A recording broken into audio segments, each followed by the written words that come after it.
नमस्कार. श्री कृ म बापट शास्त्री यांनी संपादित केलेलं आणि भाषांतरित केलेलं अष्टावक्र गीता हे पुस्तक आपण वाचत आहोत. आज आपण 17व्या प्रकरणातलं 17वं सूत्र वाचायला घेतो आहोत. न मुक्तो विषय द्वेष्टा नवा विषय लोलुपहा असंसक्त मनाहा नित्यम प्राप्ता प्राप्त मुपाश्नुते. अनुवाद: मुक्त पुरुष विषयांचा द्वेष करत नाही आणि तो विषय लोलुपसुद्धा नसतो. तो सदैव आसक्तरहित होऊन प्राप्त आणि अप्राप्त वस्तूंचा उपभोग घेतो. विवेचन: मुनिश्रेष्ठ अष्टवक्र स्वामी म्हणतात की जीवनमुक्त व्यक्ती ही सर्वाधिक उपभोग घेणारी व्यक्ती आहे. संसारातल्या क्षणभंगूर आणि क्षुद्र भोगांचा त्याग करून आत्मानंदाचा शाश्वत भोग जीवनमुक्त घेत असतो. तो विषयांचा द्वेष करत नाही किंवा विषय लोलुपसुद्धा नाही. ढोंगी साधू विषयांचा तिरस्कार करत असल्यामुळे त्या भावनेच्या ओझ्यामुळे दुःखी होतात आणि त्या विषयातच आसक्त होऊन गुरफटल्यामुळे संसारी माणूसही दुःखी राहतो. जे मिळालं आहे त्यामुळे दुःखी आहे, शिवाय जे मिळालं नाही त्यामुळे सुद्धा दुःखी आहे. अज्ञानी माणसाची वैचारिक दृष्टीच अशी असते की ज्यामुळे तो सतत आणि सर्व प्रकारच्या परिस्थितीत रडतच राहतो. प्रसन्न होण्याची, आनंदात राहण्याची कला त्याला येतच नाही. त्या कलेचं ज्ञान आणि प्राप्ती ज्ञानी माणसालाच झालेली असते. ज्ञानी माणसाला कशाचीच आसक्ती नसते. आसक्ती असणारा दुःखी, चिंतित आणि तणावग्रस्त असतो. ज्ञानी माणूस जे प्राप्त झाले त्याचा उपभोग घेतो आणि जे प्राप्त झालं नाही त्याची चिंता करत नाही. जे आहे त्याने आनंदित राहतो आणि सर्व प्रकारच्या परिस्थितीत आनंदात राहतो. स्वामी रामकृष्ण परमहंस यांनी एकदा सांगितलं की आम्ही संसार सोडला आणि आम्हाला परमात्म्याची प्राप्ती झाली, म्हणून आम्ही क्षणभंगूर गोष्टींचा त्याग केला आणि आता परमशाश्वत भोगाचे मानकरी झालो आहोत. म्हणून आम्हीच महान भोगी आहोत. तुम्ही परमात्मा सोडला आणि संसार प्राप्त केला, म्हणून या क्षणभंगूरपणातच जखडून रडता आहात. भोग कसला घेणार तुम्ही?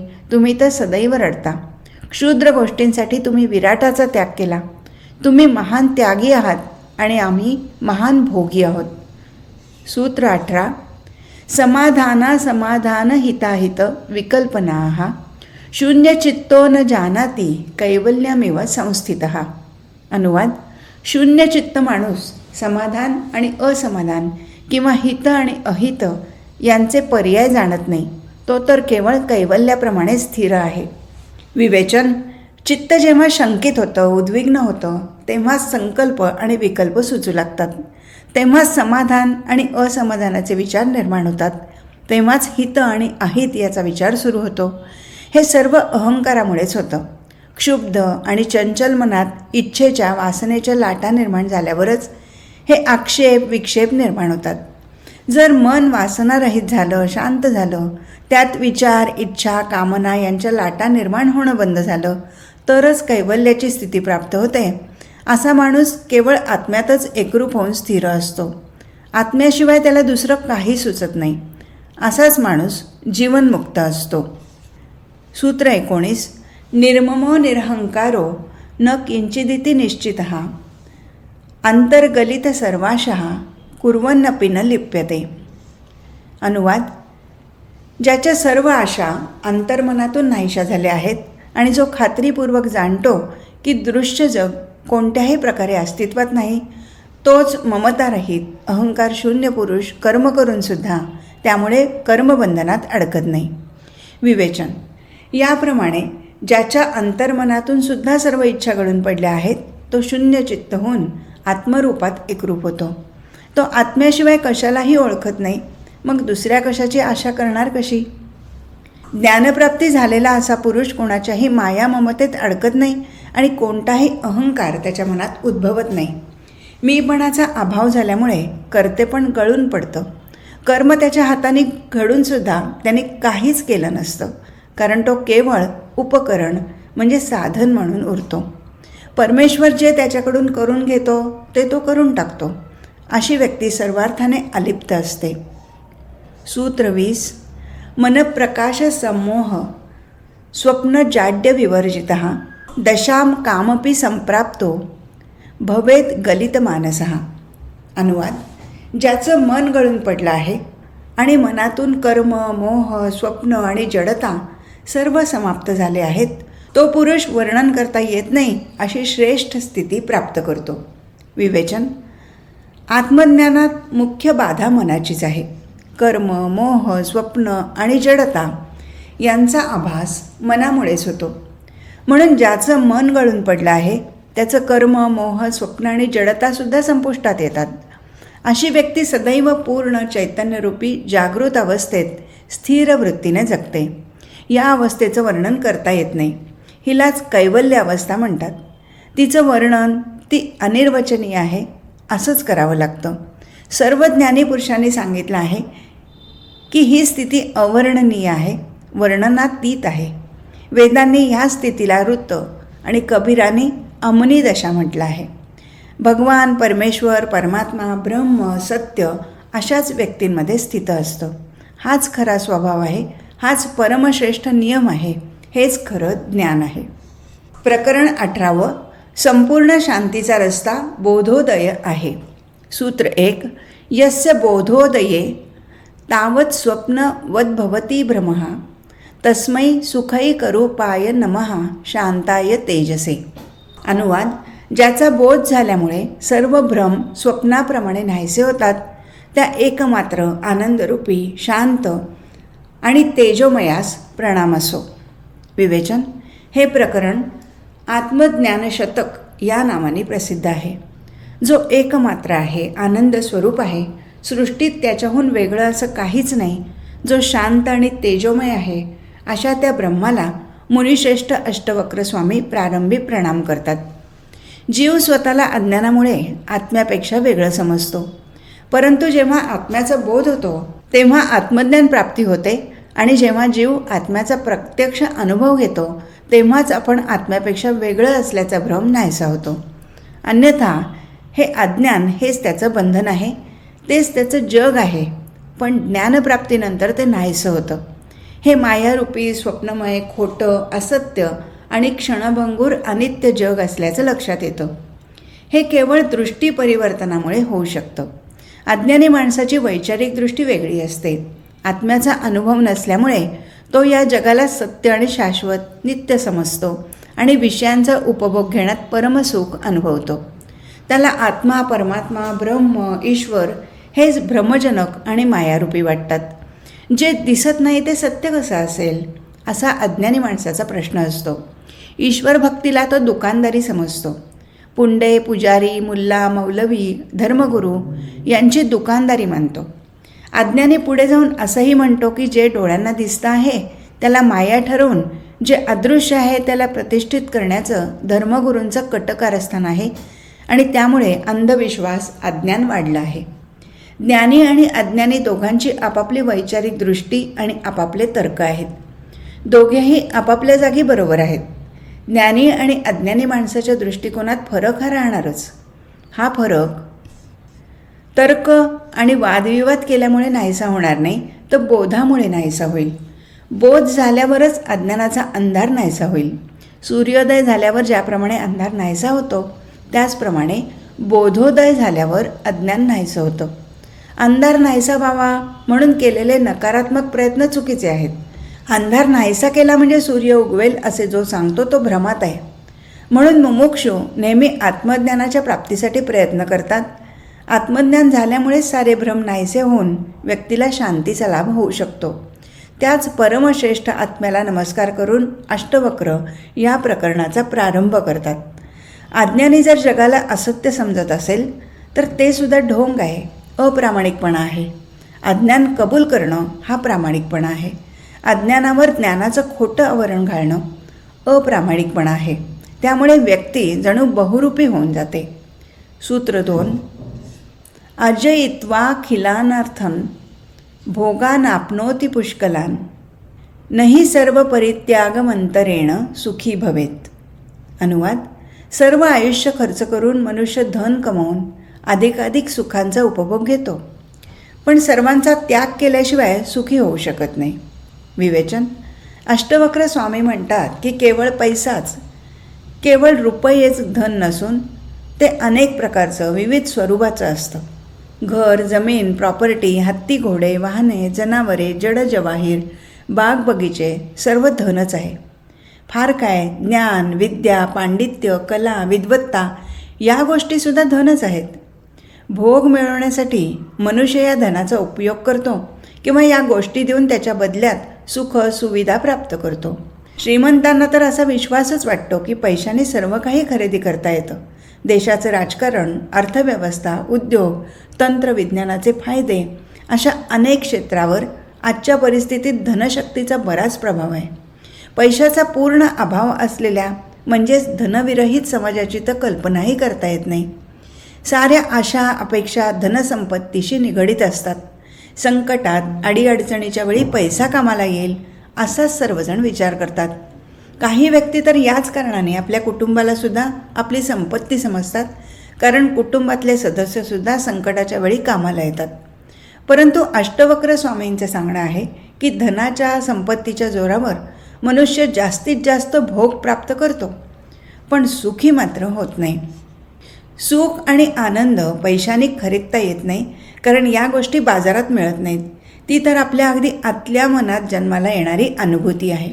श्रीमंतीमुळे माणूस सुखी होऊच शकत नाही. श्रीमंत माणसं नेहमी कोणत्या तरी काळजीत असतात.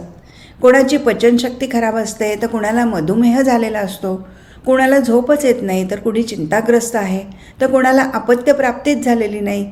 संपत्ती गोळा करायलाही अतिशय त्रास, कष्ट घ्यावे लागतात आणि नंतर तिच्या रक्षणाच्या काळजीने पुन्हा कष्ट करावे लागतात.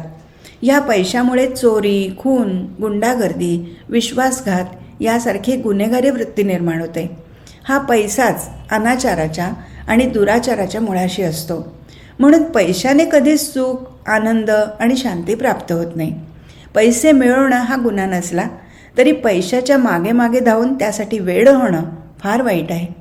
हे सर्व अशांतीचं कारण आहे. म्हणून मुनिश्रेष्ठ अष्टवक्र म्हणतात की धनसंपत्तीमुळे सुखप्राप्ती होत नाही, सुख तर संपत्तीचा त्याग केल्यामुळे प्राप्त होतं. त्यागाचा अर्थ असा नाही की पैसे मिळवणं बंद करून आळशी आणि भिकारी होऊन जगावं. सारं सोडून जंगलात जाणं किंवा संपत्ती नष्ट करणं असाही अर्थ नाही. संपत्तीच्या प्रती आसक्ती न ठेवणं, आसक्तीचा त्याग करणं एवढाच त्याचा खरा अर्थ आहे. पैशाची गुलामी सोडा, पैशासाठी वेडे होऊ नका हा खरा भावार्थ आहे. पैसा भोग देतो, भोगाचं सुख देतो, पण ते सारंच क्षणभंगूर असतं. संपत्ती चंचल असते, तिचा भरोसा नाही, ती क्षणात अदृश्यसुद्धा होऊ शकते. म्हणून संतोष हेच परमसुख असल्याचं ज्ञानवंतांनी सांगितलं आहे. ज्ञानी सांगतात, गौधन गजधन वाजीधन और रतनधन खान, जब आवे संतोष धन सब धन धुरी समान. संपत्ती ही क्षणभंगूर आहे, असत्य आहे. ती खरी संपत्तीच नाही हे उमजणं म्हणजे ज्ञानप्राप्ती होणं होय. आणि ही जाणीव झाल्यावर त्या असत्य संपत्तीचा त्याग केल्यानेच संतोष, शांती आणि सुख प्राप्त होतं. संग्रह करणं, धनसंचय करणं यात सुख नाही, पण त्याचा त्याग करण्यात सुख आहे. जो समाजाकडून कमीत कमी घेतो आणि जास्तीत जास्त देतो तोच सर्वांपेक्षा जास्त सुखी होतो. जो फक्त घेतच राहतो आणि देत मात्र काहीच नाही तो दुःखी आणि अशांत होतो. सूत्र 3. कर्तव्य दुःख मार्तंड ज्वाला दग्धांतरात्मनः कुतः प्रशम पीयूष धारा सारमूर्ते सुखम. अनुवाद. कर्तव्य करण्यातून निर्माण झालेल्या सूर्याच्या ज्वालांनी ज्याचं अंतर्मन जळालं आहे त्या पुरुषाला शांतिरूपी अमृतधारेच्या पावसाशिवाय सुख कसं मिळणार. विवेचन. ज्ञानी माणसाचा उपदेश अज्ञानी माणसाला कळू शकत नाही, कारण अज्ञानी माणसाचं मन सदैव अपेक्षा, इच्छा, स्वार्थ अशा गोष्टींनी ओतप्रोत भरलेलं असतं. विषात अमृत मिसळलं तर ते अमृतसुद्धा विष होऊन जातं. म्हणून अज्ञानी जोपर्यंत संकुचित मनाचा त्याग करत नाही तोपर्यंत ज्ञान सांगूनसुद्धा त्याला ते कळत नाही. म्हणूनच एका गोष्टीची वेगवेगळी विवरणं आणि वर्णनं जन्माला येतात. या सूत्रात अष्टवक्र स्वामीजी कर्तव्य कर्मातून दुःख निर्माण होतात हे स्पष्टपणे सांगून म्हणतात की या दुःखरूपी सूर्याच्या ज्वालांमुळे अंतर्मन जळतं, दुःखी होतं. या दुःखातून सुटका करून घेण्याचा उपाय शांतिरूपी अमृतधारेचा पाऊस आहे. त्याच्याशिवाय दुःखातून सुटका होत नाही, त्याच्याशिवाय मनुष्य सुखी होत नाही. इथे कर्तव्य शब्दाचा अर्थ कर्तेपणाशी आहे. जे कर्म मी केलं या कर्तेपणाच्या भावनेने केलं जातं, अहंकाराने केलं जातं, तेच कर्म दुःखदायी ठरतं. अशी अहंकारातून जन्माला आलेली कर्मच बंधन स्वरूप होतात. अहंकार शून्य वृत्तीने मीपणाचा त्याग करून केलेली कर्म, स्वभावतः केली गेलेली कर्म दुःखांना जन्म देत नाहीत. एवढंच नाही तर त्यांच्यापासून आनंद निर्मिती होते, त्यांच्यापासून सुखप्राप्ती होते, शांतीचा अनुभव सतत मिळतो. जो अहंकार शून्य वृत्तीने कर्म करतो त्याला शांती अवश्य मिळते. कर्तेपणाचा त्याग केल्यामुळे शांती प्राप्त होते. सूत्र 4. भावोऽयं भावना मात्रो न किंचित परमार्थतः नास्त्य भावः स्वभावानां भावाभाव विभाविनां. अनुवाद: हा संसार ही केवळ भावना आहे. प्रत्यक्षात असा तो अस्तित्वातच नाही. भावरूप पदार्थात तसंच अभावरूप पदार्थात सुद्धा राहणारा जो स्वभाव आहे म्हणजे आत्मा आहे, त्याचा कुठेच अभाव नाही. विवेचन: मुनिश्रेष्ठ अष्टवक्र म्हणतात की हा संसार अस्तित्वात आहे ही आपली केवळ भावना आहे. वास्तवदृष्ट्या तो अस्तित्वात असा नाहीच. प्रत्येक मनुष्य आपल्या स्वतःच्या भावनेनुसार जगाकडे पाहतो, म्हणून प्रत्येकाला हे जग वेगवेगळं दिसतं. माणसाला तर जग तसंच दिसतं जशी त्याची इच्छा असते. मनुष्याचं मन वासना, इच्छा, मोह, आसक्ती, भय, राग, लोभ, द्वेष आणि अन्य भावनांनी भरलेला आहे, म्हणून त्याला संसार तसाच दिसतो. जग हे खरं तर आपल्याच मनातल्या भावनांचं प्रतिबिंब आहे. स्वप्नसुद्धा मनाचंच प्रतिबिंब असतं, पण तरी ते खरं वाटतं. स्वप्नभंग झाल्यानंतर कळतं की हे स्वप्न होतं, खोटं होतं.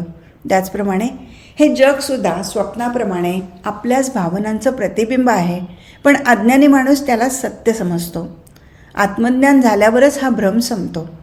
आत्मज्ञान झालेल्या माणसाला हे जग माया असल्याचं, असत्य असल्याचं कळतं. आत्मज्ञानी जगाचं नेमकं स्वरूप ओळखू शकतो. म्हणून ज्ञानीपुरुष सांगतो की हे जग भावनेतच अस्तित्वात आहे, प्रत्यक्षात ते अस्तित्वात नाही. परमार्थाने म्हणजेच परमार्थानुसार आत्मा सत्य आहे आणि जग हे केवळ माया, भास आहे. अहंकार शून्य तसंच वासना शून्य झाल्यामुळे ज्ञानी माणसाच्या लेखी या जगाची काहीच उपयोगिता नाही, काहीच प्रयोजन नाही. सारं जग अर्थशून्य आहे. जगाचं वास्तविक स्वरूप आत्मज्ञानी माणूसच जाणू शकतो. भीतीमुळे माणसाला दोरीच्या जागी साप दिसू लागतो. लहान मुलाला भीती माहीत नसल्यामुळे तो सापाला सुद्धा दोरी समजून उचलून घेतो. आपली पत्नी, मुलगा हे सर्व चांगले वाटतात. याचं कारण आपल्या अपेक्षा आणि स्वार्थ त्यांच्याशी निगडीत असतात. अन्यथा ते तर मागच्या जन्मात कधीही तुमच्याबरोबर नव्हते आणि मृत्यूनंतरही तुमची साथ देणार नाहीत. जर स्वार्थपूर्ती झाली नाही तर या जन्मातच अर्ध्यावर सोडून पळून जातात. केवळ ज्योतिषाने कुंडली जमवून दिली म्हणजे कुणी पती-पत्नी होत नाही. खोटा पती आणि खोटी पत्नी जणू काही दोन आंधळ्यांप्रमाणे एकमेकांचे हातात हात धरतात, म्हणून काही काळ एकत्र राहतात. अन्यथा ते एकत्र राहणं शक्य नाही. नंतरही सारं जीवन मानसिक क्लेश आणि कष्टच सहन करावे लागतात. ज्योतिषाला विचारलं की 28 गुण मिळत होते तरीही पती-पत्नीत भांडणं का होतात, तर ज्योतिषाजवळ त्याचं काहीच उत्तर नसतं. तुमचे मित्र, तुमचे शत्रू हे सारे तुमच्या मनाच्या स्वार्थाचं प्रतिबिंब आहे. स्वार्थ नसेल तर कोण मित्र आहे आणि कोण शत्रू आहे. संसार हा सर्वात आहे, पण तो विश्वासार्ह नाही. आत्मा हा भावरूप आहे आणि सर्व प्रकारच्या पदार्थात विद्यमान आहे. आत्मा हा भावरूप आणि सत्य आहे. संसार अभावरूप आणि असत्य आहे, पण या दोघातही स्वभावरूपाने विद्यमान असा एकच आत्मा आहे. आत्मा सर्वात आहे, त्याचा कुठेच अभाव नाही. बाकी सर्व अभावरूप आहे. सूत्र 5. न च दूरम न च संकोचात् लब्धमेवात्मनः पदम निर्विकल्पम निरायासम निर्विकारम निरंजनम. अनुवाद: हा आत्मा कुठे दूर नाही किंवा तो काही कुठल्या बाबीचा संकोच केल्यामुळे प्राप्त होतो असंही नाही. तो निर्विकल्प आहे, प्रयत्नविरहित आहे, निर्विकार आहे आणि निर्दोष आहे. विवेचन: या सूत्रात अष्टवक्र स्वामी आत्मेची स्थिती आणि त्याचं वैशिष्ट्य स्पष्ट करताना सांगतात की आत्मा काही कुठे 7व्या स्वर्गात नाही, तो कुठल्या अदृश्य दुनियेत नाही किंवा स्वर्गात नाही, हिमालयात नाही आणि मठ मंदिरात नाही. अशा कोणत्याच ठिकाणी तो नाही की ज्यामुळे तो शोधावा लागेल. कोणत्या बाबींचा संकोच केल्यामुळे तो प्राप्त होतो असं सुद्धा नाही. तो आपल्याच आत विद्यमान आहे आणि सदैव उपलब्ध आहे. केवळ आपले ज्ञानचक्षु उघडून बघण्याचं काम आपल्याला करायचं आहे. स्वतःच्या पूर्ण जागृत अवस्थेत त्याला प्राप्त करायचं आहे. विकाराची धूळ पुसायची आहे. घाणेरड्या आरशाला स्वच्छ करायचं आहे. म्हणजे त्यात आत्मा आपोआप दिसू लागेल. विचारांच्या घनदाट ढगामुळे आत्मसूर्याचं दर्शन होत नाही. सर्व उपासना पद्धती या विचारांची आंदोलनं स्थगित करण्याच्या पद्धती आहेत. आत्मा विकल्पविरहित आहे. तुम्ही निर्विकल्प झाल्यावरच तुम्हाला त्याचं ज्ञान होऊ शकतं. तो प्रयत्नविरहित आहे. त्याला जाणून घेण्यासाठी कोणतेही प्रयत्न करायचे नाहीत. तो निर्विकार आहे. त्याच्यात कोणतेही विकार नाहीत. वैज्ञानिकांच्या तत्वासारखा तो शुद्ध आहे. तो यौगिकसुद्धा नाही. त्याच्यात पाप पुण्य, चांगलं वाईट, हित अहित अशा स्वरूपाचं काहीच नाही. तो निर्दोष आहे. त्याच्यात कोणताही दोष नाही. तो अलिप्त आहे. त्याचं स्वरूप बदलता येत नाही, कारण तो विकृत होऊ शकत नाही. तो कोणी हिसकावून घेऊ शकत नाही किंवा चोर चोरू शकत नाही. तो अप्रकट देखील नाही. तो कोणत्या खोलीत बंद अवस्थेतही नाही. तो तर सदैव उपलब्ध आहे. फक्त त्याचं विस्मरण झालं आहे. त्याची आठवण तेवढी करायची आहे. सूत्र 6. व्यामोह मात्र विरतौ स्वरूपादान मात्रतः वीतशोका विराजन्ते निरावरण दृष्ट्यः. अनुवाद: सर्व मोहपाशातून मुक्त होऊन आपल्या सत्य स्वरूपाचा स्वीकार केल्यानंतरच शोकमुक्त आणि निर्मल निर्विकार दृष्टीच्या पुरुषाच्या गौरवात वृद्धी होते. विवेचन: आत्मस्वरूप ओळखलेल्या व्यक्तीबद्दल मुनिश्रेष्ठ स्वामी अष्टवक्र सांगतात की प्रापंचिक संसारातल्या सर्व विषयांच्या मोहातून मुक्त झाल्याशिवाय आत्मस्वरूप प्राप्त होऊ शकत नाही. आत्मज्ञान प्राप्त करायचं नसतं, फक्त त्याच्या प्राप्तीमधील अडथळे दूर करायचे असतात. दृष्टी तर तीच आहे. मोहाच्या आसक्तीने ती संसारातील विषयात गुंतवाल तर सर्वत्र संसारच दिसू लागतो. मोह नष्ट झाला तर नजरेतून संसार अदृश्य होईल आणि फक्त आत्माच दिसू लागेल. मग प्राणी, पशु, पक्षी, अन्य व्यक्ती, फार काय, दगडातसुद्धा त्या परमात्म्याचंच दर्शन होईल. याप्रमाणे आत्मस्वरूपाचा बोध झाल्यावर हर्ष, शोक, सुख, दुःख अशा सर्व प्रकारच्या द्वंद्वांबद्दल व्यक्ती उदास होते. त्याच्या वैचारिक दृष्टीत कोणताही विकार नसतो. दृष्टी पूर्णपणे निर्विकार आणि स्वच्छ असल्यामुळे मोह, ममता, माया, राग, लोभ, द्वेष, घृणा त्याच्यावर प्रभाव टाकू शकत नाहीत. अशा पुरुषाची वैचारिक निष्ठा आणि दृष्टी सत्यमय होऊन जाते. तो स्वतः सत्य स्वरूप होतो. अशा पुरुषाच्या ठायी जणू सत्यच मूर्तिमान होतं. अशा पुरुषाच्या गौरवात सतत वृद्धी होते आणि असा पुरुष शोभून दिसतो. सूत्र 7. समस्त कल्पना मात्रमात्मा मुक्तः सनातनः इति विज्ञाय धीरो हि किमभ्यस्यति बालवत. अनुवाद: सर्व जग केवळ कल्पना आहे. आत्मा सनातन आणि मुक्त आहे. याचं ज्ञान झाल्यामुळे धैर्यशील पुरुष बालकाप्रमाणे म्हणजे निरागस वृत्तीने व्यवहार करतात. विवेचन: स्वामी अष्टवक्र म्हणतात की हे सर्व जग, या जगाचं अस्तित्व हे केवळ कल्पनेतच अस्तित्वात आहे. तुम्ही जगाची जशी चांगली किंवा वाईट कल्पना केली, जगाचं तसंच स्वरूप तुम्हाला दिसतं. तुमच्या या कल्पनाशक्तीचंच नाव मन आहे. या मनाच्या नजरेने तुम्ही जगाचं वास्तविक रूप पाहत नसून कल्पनेनुसार स्वतःला हवं तसं रूप कल्पित करून पाहता. जर हा मनाचा अडथळा दूर झाला तर जगाचं वास्तविक स्वरूप फार भिन्न असल्याचं दिसून येईल. ही अज्ञानी दृष्टी हेच तुमचं बंधन आहे. त्याचा त्याग करून चेतनेच्या रूपाचं प्रत्यक्ष दर्शन घ्याल तेव्हा त्याच क्षणी मुक्त व्हाल आणि त्याच क्षणी आत्मज्ञान प्राप्त होईल. हा आत्मा मुक्त आहे, सनातन आहे. तो स्वतः बंधनग्रस्त नाहीच.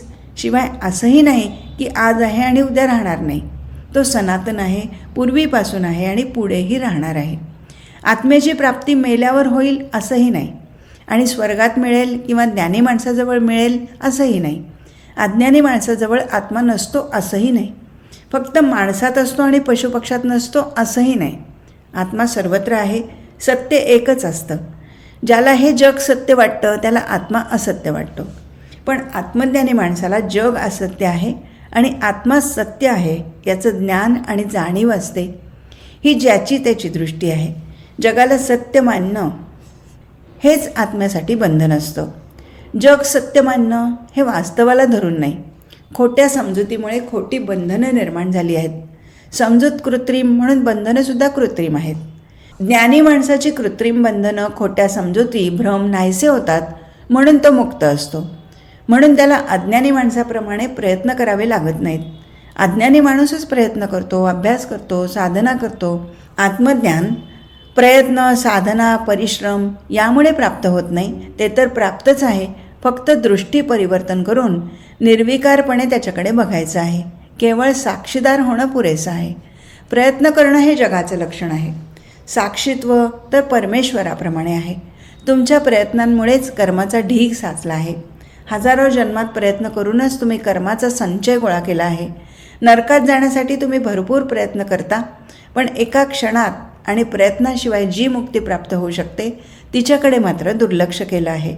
एखाद्या गोष्टीचा साठा करायला, संचय करायला प्रयत्न करावे लागतात, पण त्याग मात्र एका क्षणात बसल्या जागी कोणतेही कष्ट न करता, कोणतेही प्रयत्न न करता सुद्धा त्याग करता येतो.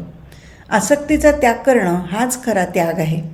साक्षात्काराचा अनुभव झटकन एका क्षणात घडून येईल.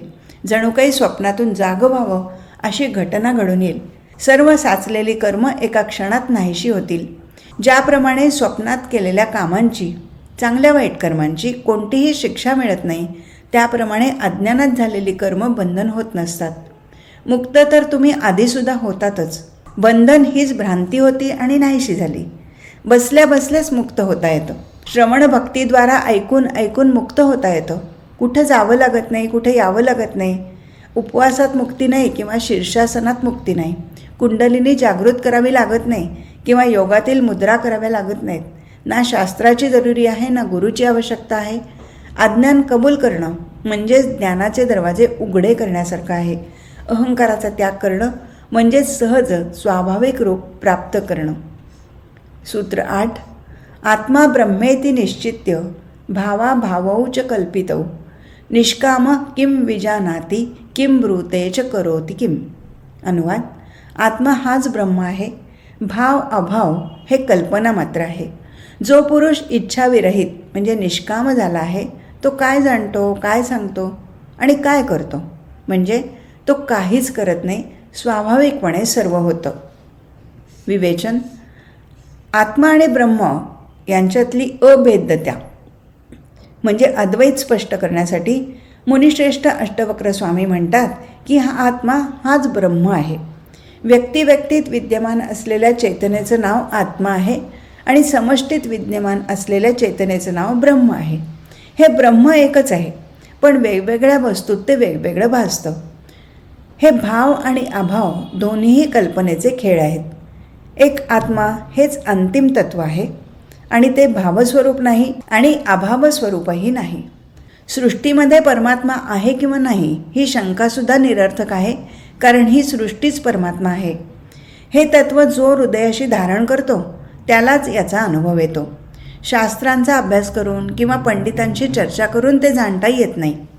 स्वतःच्या अंतर्मनात प्रवेश केल्यानेच ते जाणता येतं. निःशब्दपणे, शांतीपूर्वक आणि मौनावस्थेत जाणता येतं.